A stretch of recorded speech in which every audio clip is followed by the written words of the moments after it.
Un hombre se despierta en el día en el que cumple 90 años, es conocido como sabio por su trabajo e intelectualidad, además de que es escritor en una columna dominical, y le han encargado que escriba su experiencia como un hombre nonagenario.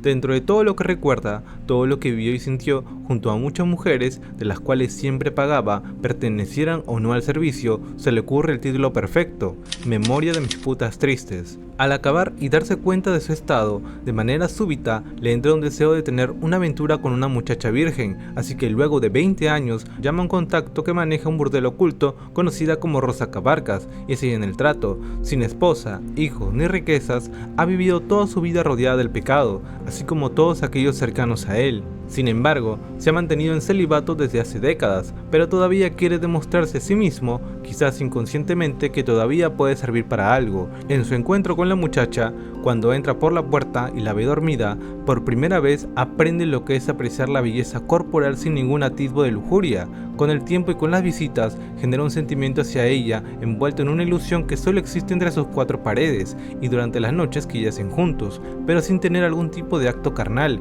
Debido a algunos sucesos que amenazan tanto a ellos como a Rosa Cabarcas, sus caminos se separan, pero existe un anhelo muy fuerte por parte del sabio hacia su amada, entendiendo que el cambio en su vida, su forma de ver el mundo y el apreciar su tiempo yace en el hecho de que ama a aquella muchacha que solo conoce dormida y que lo ha hecho apreciar las cosas de otra manera.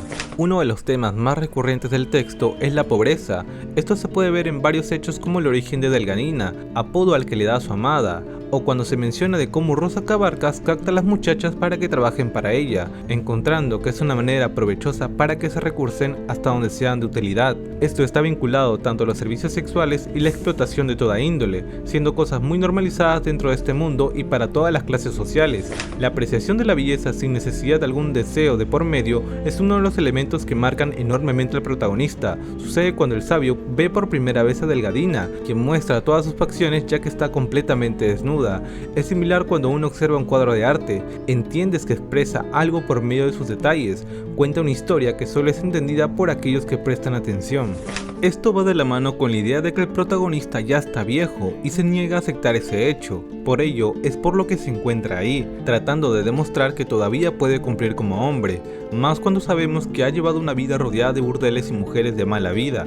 La idea de la lujuria y el deseo ronda los círculos sociales de esta sociedad, volviéndole un bien, algo que puede ser comprado e intercambiado sin necesidad de algún vínculo amoroso, y todas las mujeres que lo rodean de alguna manera han dado pie para que el protagonista no cambie esa percepción desde que era muy joven, todo en favor de pertenecer a aquella sociedad. Otro tema importante es la cuestión del tiempo, la manera en que poco a poco toma más importancia para el protagonista mientras relata lo que fue su vida, como aquellos a los que conoció ya están muertos o a punto de hacerlo. Piensa sobre las cosas que dejó pendientes y sin darse cuenta, pues nunca las llegó a hacer, pensando que todavía tenía tiempo suficiente. Es ahí en donde nace su negación, no quiere aceptar que ya no puede hacer las cosas como antes. Pero no solamente de parte de él, la propia sociedad no lo deja ser viejo. En algún punto de la historia, cuenta que estuvo a punto de casarse, un romance que comenzó siendo una aventura llevada por el deseo y terminó justamente por lo mismo, en una despedida de soltero que incluyeron muchos pecados de por medio. El honor y la palabra entre aquellos que se consideran iguales es importante cuando se hacen tratos, mayormente se ven en los mayores, como si tuvieran una autoridad por encima de todos los demás y solo sienten respeto entre ellos. Esto afecta incluso en aquellos que tienen una jerarquía mayor. En cierto punto le regalan un gato viejo y de ahí nace un símil entre el personaje y su mascota, los cuales están en los últimos años de sus vidas, pero para el protagonista le parece extraña la presencia del gato, como si fuera un fantasma dentro de su casa, no forma parte de lo que es, quizás siendo como un constante recuerdo de la muerte. Es en ese momento en donde toma conciencia y se asusta, volviendo a llamar para encontrarse con Delgadina. Desde ese instante, como si fuera un sueño, la veía caminar por la casa, escuchar su voz y sentir sus manos. Lo sintió como si fuera un milagro. A la edad de sus 90 años había encontrado su primer amor. Desde ese día comienza a crear una rutina en el pequeño cuarto en donde siempre ve a Delgadina, lo decora y crea la ilusión de una habitación familiar, un hogar, un sueño dentro de ese momento breve en donde se pueden ver juntos. Su presencia lo cambió, comenzó a ver la vida de otra manera, incluso dentro de su trabajo como escritor. Todos aquellos que son tocados por sus letras llegan a conectar y a sentirse identificados, por eso es por lo que se hace muy popular, porque lo sienten real. Me recuerda en cierta medida la historia de Don Quijote, ya que como tal vive en una fantasía que solo dura las noches en que la ve, y esa idea se refuerza cuando Rosa Cabarcas le ofrece decirle el verdadero nombre de Delgadina. Pero él se niega, quizás con miedo de romper la ilusión que había creado, en donde Delgadina era solo suya, aunque el choque de realidad es inevitable, ya que en algún punto se entera que el 5 de diciembre cumple años, pero ¿cómo es posible que un ser tan idóneo pueda cambiar, pueda crecer? Y eso empeora cuando escuchó por primera vez su voz, en la cual se sintió más humilde de lo que le gustaría, y pensando que la prefería estando dormida, no la sentía propia de ella, ya que había creado la imagen de una mujer ideal. Luego de un incidente en el burdel de Rosa Cabarcas, ya no es posible que Delgadina y el sabio se vuelvan a ver para seguir con la fantasía de su hogar. El sabio no tiene ninguna noticia durante 5 días, y se da cuenta que todas las cosas que hacía, de arreglarse y perfumarse, siempre eran para alguien, y ahora tenía para quién. Comenzó a investigar sobre en dónde podría estar. Se entera entonces que hubo un accidente que hubo con una muchacha y una bicicleta del mismo color y marca que le había regalado Delgadina.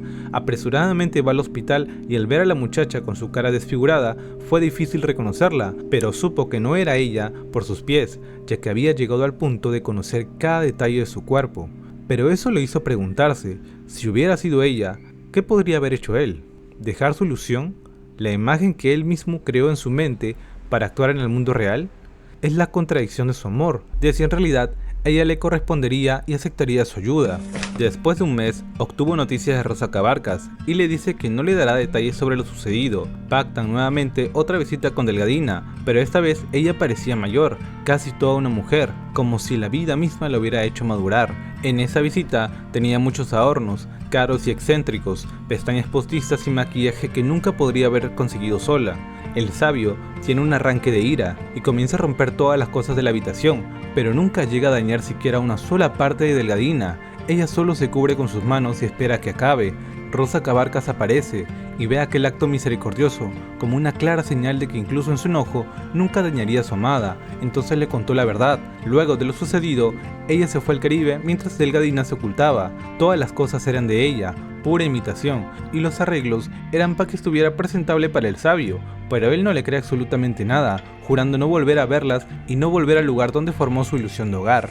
Se encuentra con una vieja dama de compañía que solía concurrir. Ellos hablan y aquella mujer se da cuenta que aquello que siente el sabio es real y que la busque, que no se atreva a morir sin conocer lo que es coger con amor. Al quedarse ya sin dinero, intenta vender las joyas de su madre en el lugar donde originalmente las compró, pero estos le dicen que su madre había vendido las joyas hace tiempo. Era algo habitual en las familias adineradas, vender sus joyas en momentos de crisis económicas. Ahí cae en cuenta que siempre ha estado protegido del mundo y sus maldades, nunca expuesto a lo que sufrían sus padres ni algún tipo de dificultad más allá de lo superficial, quizás siendo la primera vez que mira el mundo tal cual es. Por cosas del destino, vuelve a encontrarse con la mujer que estaba a punto de casarse, ella ya siendo muy anciana y con problemas mentales. No lo llega a reconocer, diciendo una frase que se marcará en su mente: ¿quién eres? Con solo esas 2 palabras cayó en la cuenta de que quizás todo el mundo lo estaba olvidando. Él ya casi lo había visto todo, pero con Delgadina era como si viera un lado oculto de la vida. Cuando llegó a casa, vio a su madre en la cama que en vida fue de ella, y lo tomó como una señal, su hora estaba cerca. Pactó una última vez con Rosa Cabarcas y pidió ver a Delgadina esa misma noche. Llega hasta el encuentro y se acostó a su lado, le agarra las manos y esperó su inminente muerte, al final de sus 90 años. Pero no llegó. Ve el amanecer de un nuevo día, no era su hora. Decide entonces que comprará el lugar con todo lo que contenga, pero Rosa Cabarcas le pide hacer una apuesta. El que muera primero le deja todo al otro. Sin embargo, el sabio se opone, pero Rosa Cabarcas lo alivia diciéndole que al final todo quedará para Delgadina, ya que como él, tampoco tiene a nadie más en este mundo. El sabio nuevamente se encuentra en el lugar donde comenzaron sus 90 años, pero esta vez todo parecía diferente. Se encontraba ahora con un mundo real, su corazón estaba a salvo, y sin saberlo, ya estaba condenado a morir cualquier día después de sus 100 años. Aunque no es la obra más ilustre de García Márquez, aún se ven claros retazos de su estilo narrativo, pequeños fragmentos que hacen alusión al realismo mágico, así como las jergas y comportamientos de una Colombia del siglo pasado. Esta obra fue su última en vida.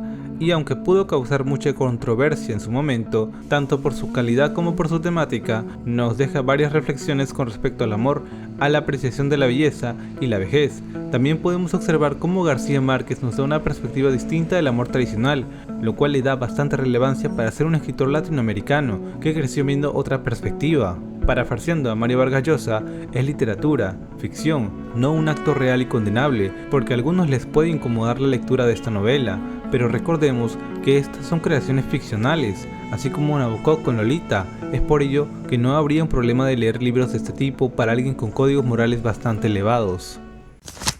Si te gustó el vídeo, no olvides dejar tu like y comentar qué te pareció, además de recomendar qué otro libro quisieras que fuera el siguiente. Muchas gracias por escuchar y hasta luego.